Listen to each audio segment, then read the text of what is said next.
Hi guys, ഇപ്പോൾ സമൂഹ മാധ്യമങ്ങളിൽ വൈറലായിക്കൊണ്ടിരിക്കുന്ന എഗ് പപ്പ അത് എങ്ങനെയാണ് ഉണ്ടാക്കുന്നതെന്ന് നോക്കാം.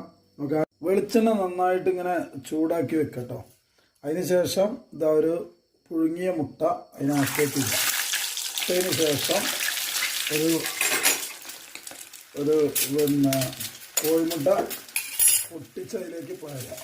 അതുപോലെ പാർന്ന് കഴിഞ്ഞതിന് ശേഷം അതിൻ്റെ മുകളിലേക്കായിട്ട് കുറച്ച് ഉപ്പ്, ഇത് അതേപോലെ തക്കാളി ഇങ്ങനെ ഇടാം.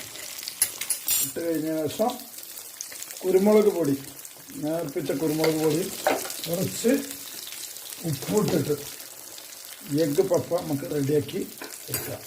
എന്നിട്ട് ഇത് വെന്തതിന് ശേഷം നല്ല അടിപൊളി രസമായിട്ട് മറിച്ചിടാം. ഇങ്ങനെ മറിച്ചിടാം. മറിച്ചിട്ട് കഴിഞ്ഞാൽ എഗ്ഗ് പപ്പ റെഡി. അടിപൊളി സാധനമാണ്, ടേസ്റ്റ് ചെയ്യാനും.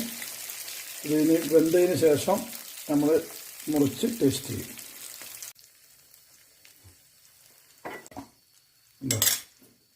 എടുത്തതിന് ശേഷം